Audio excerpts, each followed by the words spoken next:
What is up, Scoop Troop? We are back with another episode about rock bottom. Today we're going to be discussing hitting rock bottoms or maybe quitting before you even get there. Because you do not have to hit a rock bottom in order to get sober.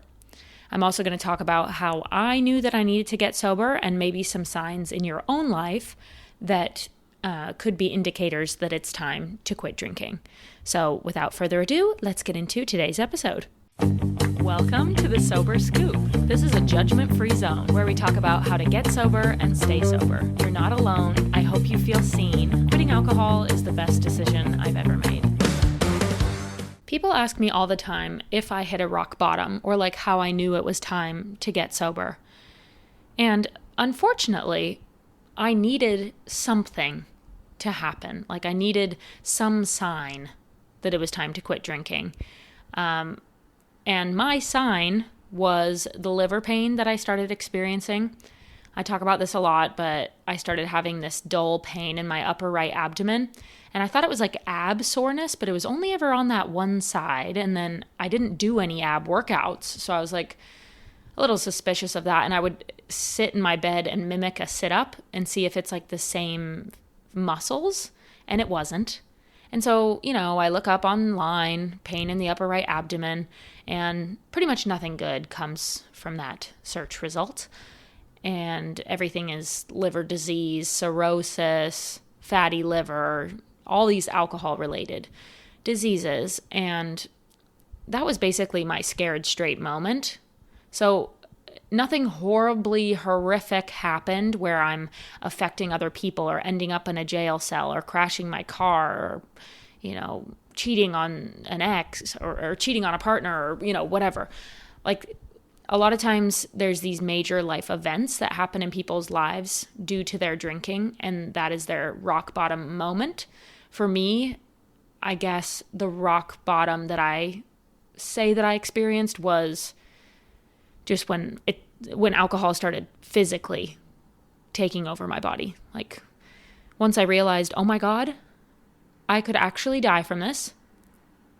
This could prohibit me from becoming a parent or an active parent. It could prohibit me from becoming a grandparent. I could die really young. I just went down the research rabbit hole, kind of looking up those diseases and how they take a lot of young people's lives. And so, I guess that was kind of my rock bottom moment, although it wasn't this catastrophic event that is typically painted as a rock bottom. That was my sign that it was time to get sober.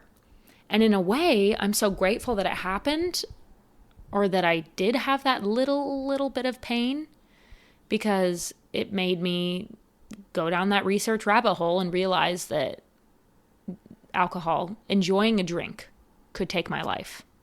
And that was really, really, really scary to me. So, whether you had kind of an epiphany, if you will, like me, or you had an actual rock bottom, like something really terrible did happen, we can look at those things as our sign and like be grateful for them. And that's great and all. Like if you really needed that kick in the booty to get you sober, then capitalize on it. But I really want to talk about how you do not need to experience a rock bottom to get sober. Unfortunately, so many of us wait until we do experience that rock bottom to get sober. It's like we kind of define our alcoholism or alcohol problem to be not that bad. I haven't harmed anybody else, right? Like it's not that bad until it majorly affects your life. Like you cheat on your husband, you crash your car, you end up in jail, whatever. Those are just the three top things that come to mind. But, people do all sorts of crazy things and that they consider their rock bottom. And people kind of think that it's okay to drink in excess and make a bunch of little mini mistakes, little mini rock bottoms along the way. because they haven't experienced that huge catastrophic event. And I think that almost keeps people in their cycle of drinking when they don't hit a rock bottom, because they're like, oh, I'm not that bad, right? Like I'm still functioning. I'm still doing all right. Nothing horrible's happened. And so they just keep drinking until eventually they do hit a rock bottom, or they just keep drinking like that forever and are essentially an alcoholic for the rest of their life. You know, like that bad thing doesn't have to happen. And in fact, what a blessing it is if you're able to catch your problem and nip it in the bud before that rock bottom happens. What a blessing. So because the whole liver thing was really more of an epiphany than like that catastrophic event that people call rock bottom, I don't really consider myself to have had a rock bottom. That was my moment that I knew I needed to stop drinking, but I knew in the back of my head for like a year and a half that I needed to quit drinking eventually, like that I would be sober one day. But it took me a year and a half to finally do it, and then it was the liver pain that kind of was like, okay, do this now. So, like, leading up to my sober date, there were a ton of mini rock bottoms. I mean, just really awful things that happened, awful mistakes, things that I'm super not proud of. You know, getting behind the wheel when I really shouldn't have. That's something that I have talked about before. Like, it's my biggest regret, you know. I could have hurt somebody else. I could have hurt myself. Never, ever drink and drive. Just like a little PSA. I mean, gosh. Yeah, it's something I'm really embarrassed about, to be frank. And like, I know it makes me a horrible human being, but all I can do is look forward, and like, I'm never having a sip of alcohol again. So you won't find me behind the wheel after I've been drinking, that's for sure, because I'm never drinking again. So I feel like that's my gift to society, and like my way of apologizing for having done that in the past is like definitely never going to happen again. I decided to get sober so that, yeah, I won't ever affect somebody in that way. But anyway, what I'm saying is that I made a lot of bad choices, and those choices could have resulted in my rock bottom. What if one time that I got behind the wheel when I had been drinking, I got into an accident and like hurt somebody else? What if I even got a DUI, which I never even got somehow? What if I got a DUI? That might have been my rock bottom. I made so many choices. I've shown up to work events wasted when I'm speaking at a conference in front of hundreds of doctors. Yeah, you heard that right. Oh, gosh. Yeah. That is one of my more embarrassing moments. I'm not going to get into the details, but yeah, I could have been fired that night. And that may have been my rock bottom. If somebody pointed out that I smelled like alcohol, that might have been so embarrassing that it was my rock bottom. But like, nobody really confronted me. I didn't have any sort of an intervention. None of my bad choices resulted in, you know, horrible, life-altering results. Thank goodness. I mean, I'm beyond blessed that somehow I made it out unscathed for the most part. But, you know, especially everybody else around me, like I somehow didn't hurt anybody else in the process. But anyway, what I'm saying is that any one of those mistakes could have turned into my rock bottom, but somehow they did not. And I guess, like, don't wait till you hit a rock bottom to get sober.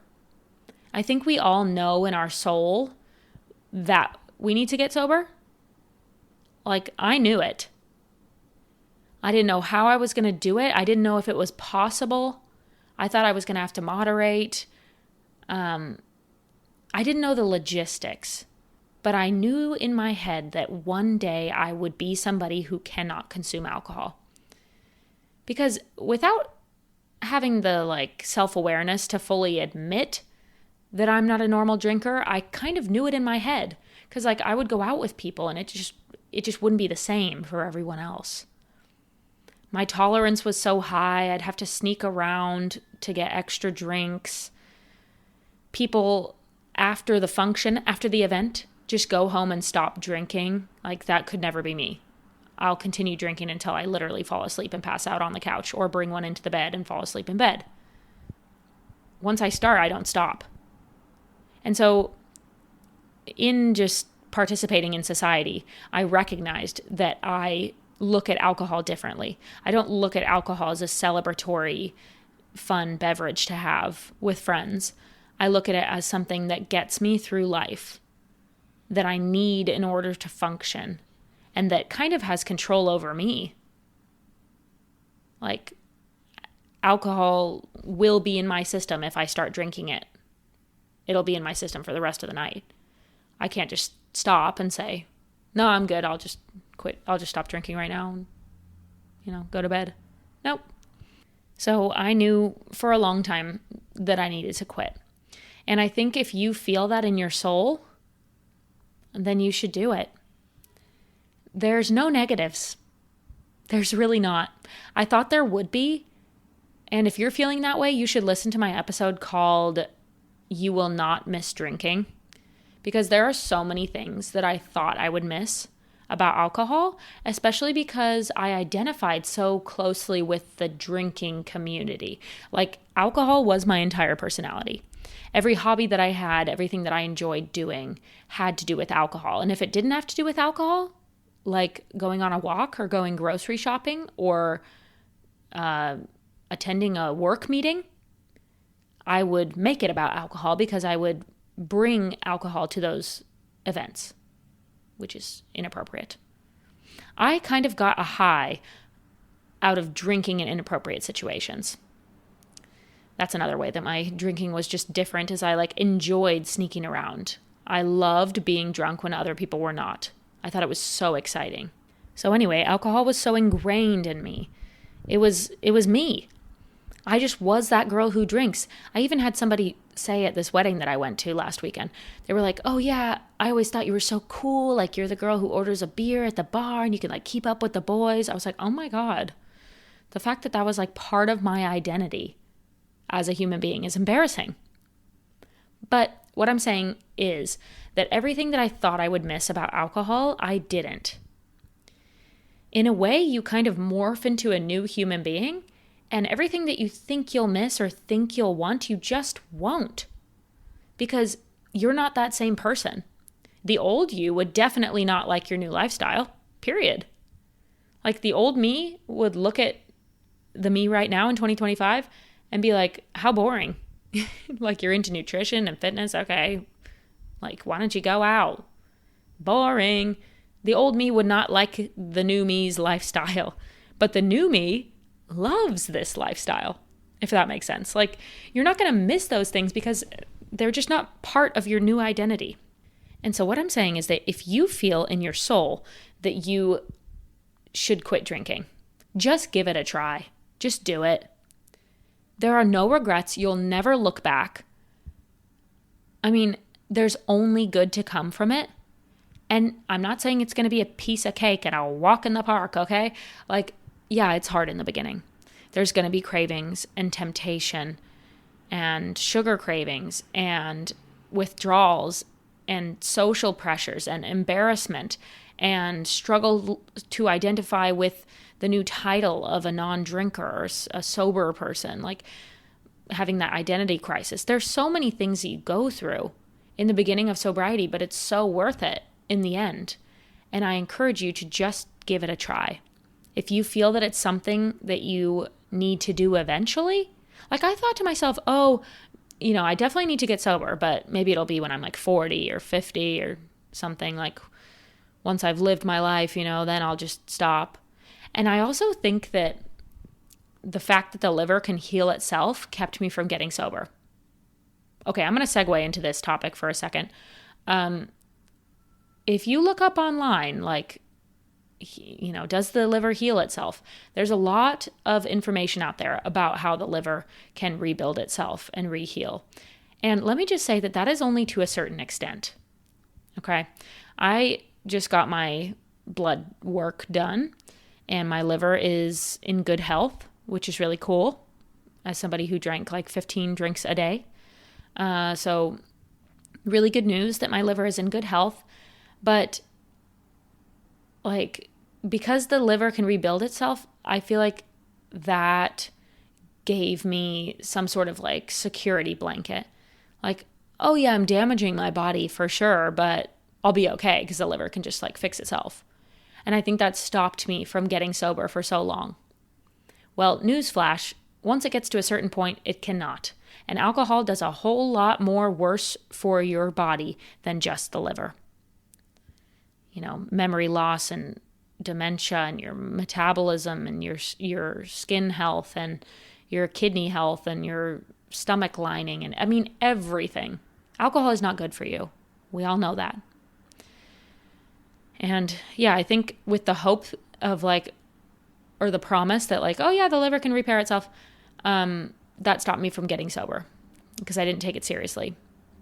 It is to be taken seriously. And like I said, there is just nothing bad that can come from quitting, you know, as long as you do it safely, of course.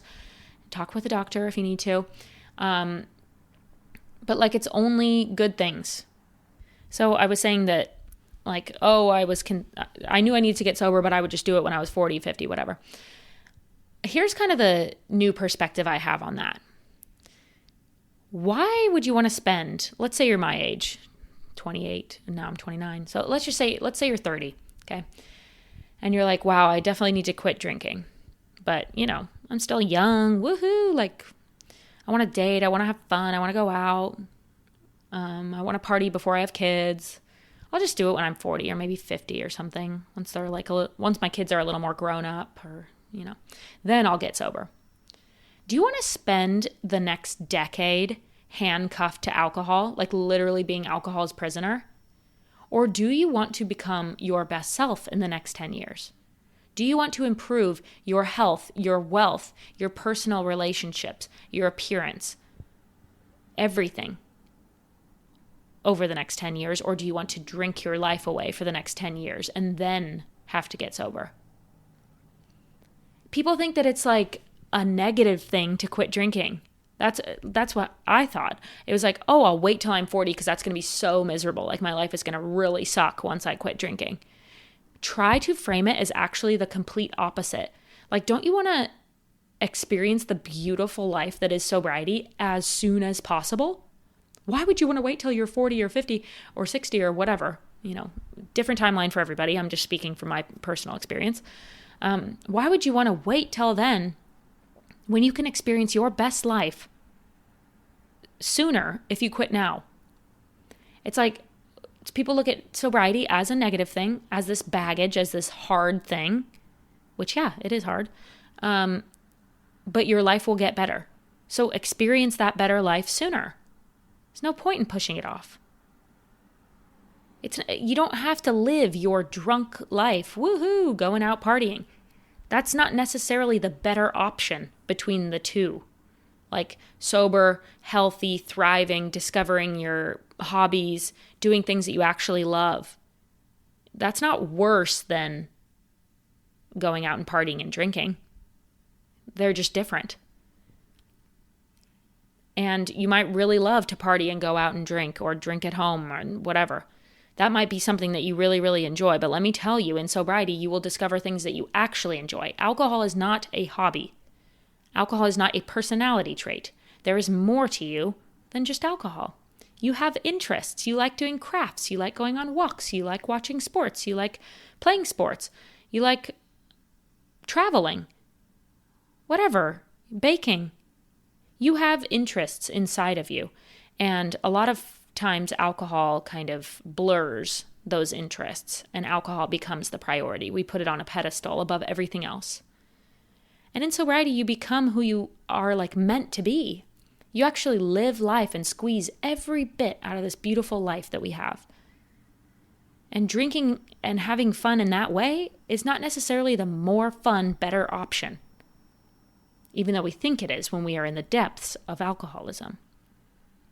So, with that said, I just want to leave you with this. If you've had a rock bottom okay, great. Use that as your sign and run with it. Try to get over the guilt and shame of that situation and spin it on its head and look at it as a positive thing, because that is the thing that got you sober and will give you your better life. So if you hit a rock bottom, use it and get better, get sober, and do right for this world or to the people that you may have hurt by quitting forever. Like, just do it. That's how you make up for that rock bottom. But if you have not hit a rock bottom, what a blessing. Quit before you hit a rock bottom. It's much easier to quit drinking when you're in a good headspace. Okay? So if you're not destroyed by a catastrophic event / rock bottom, use that to your advantage and get sober. Don't wait for that catastrophic event to happen, because if you keep going down the path that you're on, it will happen. That's what I was thinking. I was like, if I keep going, I will end up in jail or dead. Those are my two options. Oh, wait, there's a third, sobriety. And I chose that one. So let this be your sign. If you feel in your soul that you need to quit drinking, it's time to quit drinking. And life will get better. I promise. And you got this. Bye, you guys. See you for the next episode.